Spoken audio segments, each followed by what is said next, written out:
یہ ایک سے زیادہ یعنی کہ 3 اکانیم ہیں. جی ہاں، ایک سے زیادہ یعنی 3 اکانیم ہم جانتے ہیں.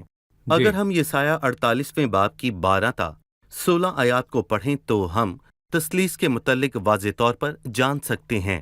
مسیح نے کہا جس وقت سے کہ وہ تھا میں وہیں تھا اور اب خداوند خدا اور اس کے روح نے مجھ کو بھیجا ہے. یہاں پر اس نے خداوند کا تذکرہ کیا، اس کی روح نے اسے بھیجا. یہاں متکم وہ ہے جس نے آسمان اور زمین کو بنایا یعنی خود خدا، اور یہاں تثلیث کا واضح بیان ہے. یہ اس کی چند مثالیں ہیں. تثلیث بلکہ کلام مقدس میں خدا کی وحدانیت. نئے عہد نامے میں بھی تثلیث کے حوالہ جات ملتے ہیں. ہم نے نئے عہد نامے میں سے اس کی مثال دی اور بہت سی مثالیں ہیں. جی، مسیح کی الوہیت پر بات کرنے سے پہلے میں یہوہ وٹنس والوں کے مرکزی مسئلے پر بات کرنا چاہوں گا. وہ روح القدس کی الوہیت کا انکار کرتے ہیں. کلام مقدس میں کس جگہ پر روح القدس کی الوہیت کا بیان ہوا ہے؟ پاک روح کے پہلے الہی اقدار ہیں اور الہی اعمال ہیں زندہ کرنے والی. تو روح ہے تو اپنی روح بھیجتا ہے تو یہ پیدا ہوتے ہیں، اور روح القدس ہی زندگی بخشتا ہے، کیونکہ روح سب باتیں بلکہ خدا کی طے کی باتیں بھی دریافت کر لیتا ہے. یعنی کہ خدا کا نام، اور ان 2 آیات میں بھی خدا کا نام موجود ہے. اعمال کے 5ویں باب میں کیونکہ شیطان نے تیرے دل میں ڈالا کہ تو روح القدس سے جھوٹ بولے، تو نے آدمیوں سے نہیں بلکہ خدا سے جھوٹ بولا. صحیح. اسے روح القدس سے جھوٹ بولا، اور پترس نے کہا کہ اس نے خدا سے جھوٹ بولا ہے، یعنی پاک روح خدا ہے. دوسرا حوالہ دوسرے کرنتھیوں کے 3 باب کی 18ویں آیت ہے.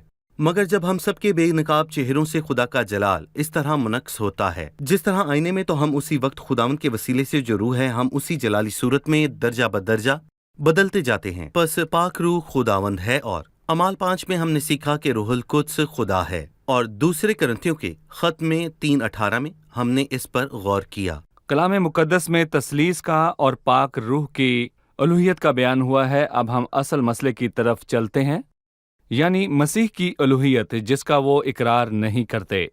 خداوند یسوع مسیح کی الوہیت. بھائی یوسف، بائبل مقدس میں کس جگہ پر ہم خداوند یسوع مسیح کی الوہیت کے بارے میں پڑھ سکتے ہیں؟ اس کی الوہیت کے متعلق کون سے حوالہ جات ہیں؟ مثال کے طور پر میں کہوں گا کہ مسیح کو ہلاک کرنے کے لیے 7 بار کوشش کی گئی. متی کی انجیل میں 2 مرتبہ، لوکا میں 1 بار، یوحنا کی انجیل میں 3، یہ کل ملا کر 6 ہیں. اور آخری کوشش مسیح کی صلیب ہے. متی رسول نے مسیح بادشاہ کا تذکرہ کیا. دونوں مرتبہ یہ کوشش مسیح کے بادشاہ ہونے کے حوالے سے ہے، اور متی 2 اور 12 میں اس کا بیان ہے. لوکا کی انجیل میں فضل سے بھرے ہوئے شخص کا ذکر ہوا، اور لوکا کی انجیل کے 4 باب میں اس کا تعلق مسیح کے فضل کے ساتھ ہے. اور یوحنا کی انجیل میں اس کی 3 بار کوشش کی گئی، یوحنا 5 میں، یوحنا 8 میں اور پھر 10 میں، اور اس کا تعلق اس کی الوہیت کے ساتھ ہے. یہ اس کی الوہیت کا بیان ہے؟ جی ہاں، بالکل. یوحنا 5 میں لکھا ہے کہ میرا باپ اب تک کام کرتا ہے اور میں بھی کام کرتا ہوں. اس سبب سے یہودی اور بھی اسے مارنے کی کوشش کرنے لگے کہ وہ نہ فقط سبت کا حکم توڑتا ہے بلکہ خدا کو خاص اپنا باپ کہہ کر اپنے آپ کو خدا کے برابر بناتا ہے. وہ یہ سمجھ گئے، اور مسیح یوحنا کے 5ویں باب میں کہوں گا اپنی الوہیت کے 7 مختلف ثبوت دیتا ہے. یوحنا 8ویں باب کی 48ویں آیت میں لکھا ہے، پیشتر سے ابراہم پیدا ہو میں ہوں. میں تھا نہیں بلکہ میں ہوں. یہاں بھی یہودیوں نے اس کو مارنے کے لیے پتھر اٹھائے کیونکہ وہ میں ہوں، یعنی کیونکہ وہ ایگو ایمی کا مطلب جانتے ہیں، یعنی جو میں ہوں سو ہوں. اور یہ خروج 3 باب کی 14ویں آیت میں ہے. تیسری مرتبہ یوحنا کے 10ویں باب میں اس کا بیان ہے. مسیح نے ان کو کہا میں اور باپ ایک ہیں، اور یہودیوں نے اس کو سنسار کرنے کے لیے پتھر اٹھائے.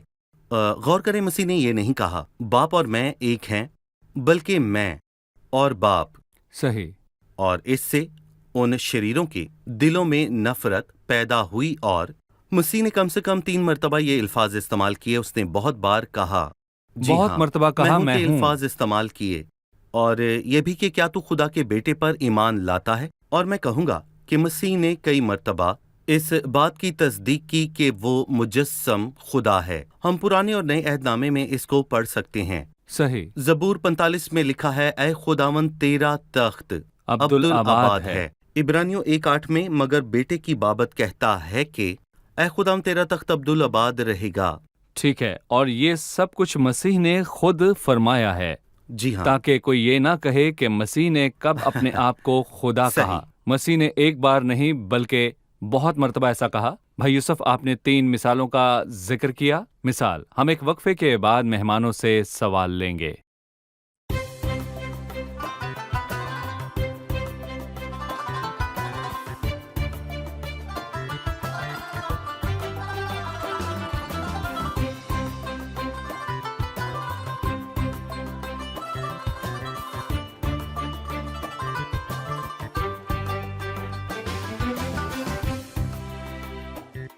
ہم مسیح کے نام، اس کی خصوصیات اور اس کے اعمال جاننا چاہتے ہیں، جس سے ثابت ہو کہ وہ خدا ہے۔ بھائی یوسف، وقفے سے پہلے آپ نے ذکر کیا کہ مسیح یسوع نے اپنی الوہیت کی گواہی دی، لیکن ہم مسیح کے نام جاننا چاہتے ہیں، اس کے الہی نام، اعمال اور اس کی خصوصیات جن سے اس کا خدا ہونا ثابت ہوتا ہے۔ جی، نئے عہد نامے میں اس کے الہی نام ہیں، وہ خدا ہے، اور اس کا تذکرہ 11 مرتبہ ہوا۔ اس کو 50 مرتبہ خدا کا بیٹا کہا گیا، 600 سے زائد بار اس کو خداوند کہا گیا۔ صحیح۔ یہ اس کے الہی نام ہیں، اور مسیح کے لیے لکھا ہے کہ اس کے اعمال، تخلیق، گناہوں کی معافی اور زندگی اور عدالت۔ مثلاً تخلیق کے متعلق بہت سی آیات موجود ہیں، اور میں کہوں گا کہ اس نے تخلیق کے کئی معجزات کیے۔ صحیح۔ مثلاً پانی کو مے بنایا، یہ تخلیق ہے، اور اس نے جنم کے اندھے کو آنکھیں دیں، یوحنا 9۔ یوحنا 9 میں، یہ تخلیق ہے۔ مسیح خالق ہے، اور اسی طرح بہت سی آیت موجود ہیں، سب چیزیں اس کے وسیلے سے پیدا ہوئیں، اور جو کچھ پیدا ہوا ہے اس میں سے کوئی چیز بھی اس کے بغیر پیدا نہیں ہوئی۔ وہ گناہ معاف کرتا ہے۔ اس نے کہا، بیٹا تیرے گناہ معاف ہوئے، اور انہوں نے سوچا کہ خدا کے سوا کون گناہ معاف کر سکتا ہے۔ خدا ان کے درمیان موجود تھا، لیکن ان کی آنکھیں اسے دیکھ نہیں سکتی تھیں، جی۔ اور وہ ان کی سوچ سے واقف تھا کہ لوگ اس کے بارے میں کیا سوچتے ہیں۔ اس نے فرمایا کہ آسان کیا ہے مفلوج سے یہ کہنا کہ تیرے گناہ معاف ہوئے، یا یہ اٹھ اور اپنی چارپائی اٹھا اور چل پھر، لیکن اس لیے کہ تم جانو کہ ابن آدم زمین پر گناہ معاف کرنے کا اختیار رکھتا ہے، میں تجھ سے کہتا ہوں کہ اپنی چارپائی اٹھا کر اپنے گھر چلا جا۔ اور سب لوگ کہنے لگے، ہم نے ایسا کبھی نہیں دیکھا۔ یقیناً وہ ٹھیک تھے، کیونکہ اس سے پہلے مسیح مجسم ہو کر نہیں آیا تھا۔ خداوند یسوع مسیح نے گناہ معاف کیے، خلق کیا، مردوں کو جلایا۔ کون ہے جو مردہ ہڈی کو جلا سکتا ہے جو ہڈیاں گل سڑ گئی ہوں؟ یہ فقط اور فقط ہمارا یسوع المسیح ہے۔ سو مسیح خلق کرتا ہے، معاف کرتا ہے، اور زندگی بخشتا ہے، مردوں کو زندہ کرتا وہ منصف ہے۔ یوحنا 5ویں باب میں لکھا ہے، کیونکہ باپ اب کسی کی بھی عدالت نہیں کرتا، بلکہ اس نے عدالت کا سارا کام بیٹے کے سپرد کیا ہے۔ اور اس کے آگے لکھا ہے، تاکہ سب لوگ بیٹے کی عزت کریں، جس طرح باپ کی عزت کرتے ہیں، ایک ہی طرح سے۔ ایسا نہیں کہ کچھ لوگ مسیح سے محبت رکھیں، بلکہ سب لوگ عزت کریں، سب لوگ، یہاں تک کہ سب دوست اور رشتہ دار بھی۔ بھائی یوسف، الہی اعمال کے متعلق یہی لکھا ہے۔ کوئی کہے کہ خدا نے مسیح کو بنایا اور اس کو مقرر کیا ہے تاکہ تخلیق کے باقی کام کو پورا کرے۔ میں جانتا ہوں کہ خدا کے اختیار اس میں تمام کام ہو سکتے ہیں۔ مراد وہ کام ہے جو صرف خدا ہی کر سکتا ہے، اس کے علاوہ اور کوئی نہیں۔ اگر میں اپنی جگہ ایک وکیل رکھوں کہ وہ میرے تمام معاملات کو سنبھالے اور ان کو دیکھے، پر وہ میری جگہ کھا یا پی نہیں سکتا، وہ مجھے خود کرنا ہے۔ اس کے لیے مجھے میرے اپنے وجود کی ضرورت ہوتی ہے۔ میں اپنے لیے خود ہی کھا یا پی سکتا ہوں، صرف میں ہی یہ کر سکتا ہوں۔ جی، اس لیے تخلیق، جی اٹھنا اور زندگی بخشنا یہ صرف اور صرف خدا کے اختیار میں ہے۔ اس کی جگہ کوئی ایسا کام نہیں کر سکتا، کیونکہ اگر ایسا ممکن ہوتا تو کائنات خدا کے بغیر ایسے ہی کام کرتی جیسے ایک وکیل آپ کی جگہ کام کرتا ہے، وہ آپ کے کام سنبھالتا ہو۔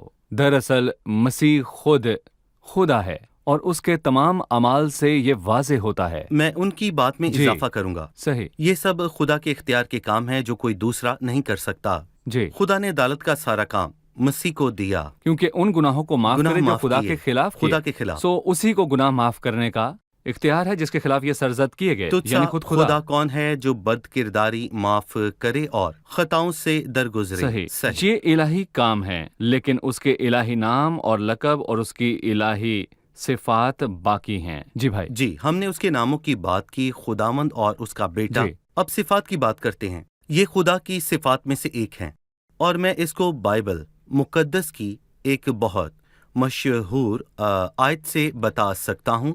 متی 18:20، کیونکہ جہاں 2 یا 3 میرے نام پر اکٹھے ہیں وہاں میں ان کے بیچ میں ہوں۔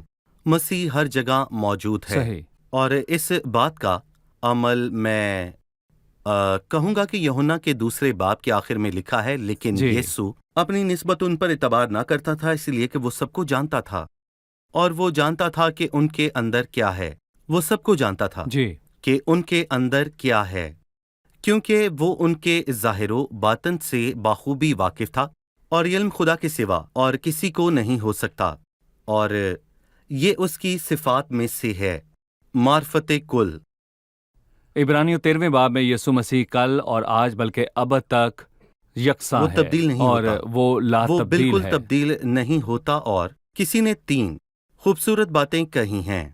یسوع مسیح یکساں ہے، اور جب پاک روح نے اس کی بات کی، اس سے خود فرمایا کہ میں وہی ہوں جو تیرے گناہوں کو اپنے نام کی خاطر مٹاتا ہوں۔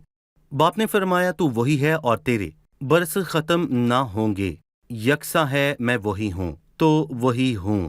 بھائی یوسف، میں اس کے الہی ناموں میں ایمانویل کا نام شامل کرنا چاہوں گا، جس کا ترجمہ ہے خدا ہمارے ساتھ۔ جب مسیح آیا تو خدا ہمارے درمیان موجود صحیح۔ ہوا، اس نے ہمارے درمیان خیمہ لگایا۔ کون ہے جو انسان کے اس خیمے میں رہتا ہے؟ ایمانویل، یعنی خدا ہمارے ساتھ۔ مسیح خدا ہے، اس نے ذاتی گواہی دی۔ یہ اس کی الوہیت کا بیان ہے۔ الہی نام اور الہی اعمال ہیں اپنی الہی صفات میں، وہی خدا ہے۔ پر خدا ان کے فضل سے اگلی قسط میں ہم یہوہ وٹنس کے متعلق مزید بات چیت کریں گے کہ وہ کلام مقدس کی آیات کو بگاڑ کر مسیح کو خدا سے کمتر بناتے ہیں، اور وہ کہتے ہیں کہ مسیح خدا نہیں۔ ہم ان پر بات کر کے ان کے سب دعووں کو غلط ثابت کریں گے۔ شکریہ، خداوند آپ کو برکت دے۔ تمام مہمانوں کا بھی بہت شکریہ۔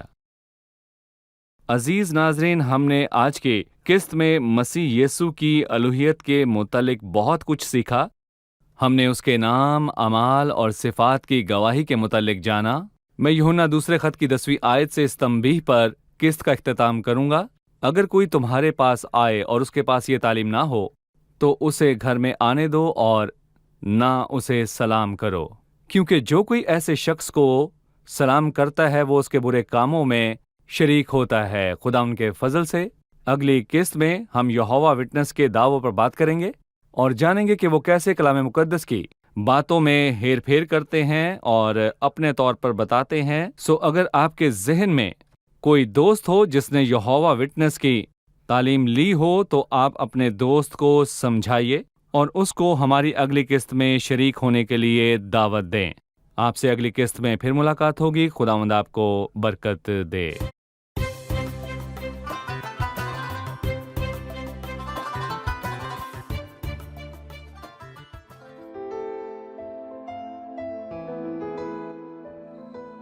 تیرا کلام رہے گا قائم، پہاڑ جب نہ رہے خدایا، تیرے منہ کی ایک بات بھی ٹلے گی نہ، چاہے کچھ بھی ہو۔ تیری مان دیے ہے زندہ، سونے سے بھی قیمتی، میرا دل یہ دے گواہی ہے، یہ کتاب عظیم نازل کرے اپنا کلام، شکستہ دلوں کو سکون ملے، تاریکی دور ہو میری راہیں روشن کر، دل اپنا کلام کثرت سے اے خدا بدل دے، رہائی دے کثرت سے پھل ملاؤ۔ کلام رہے گا قائم، پہاڑ جب نہ رہے خدایا، تیرے منہ کی ایک بات بھی ٹلے گی نہ، چاہے کچھ بھی ہو۔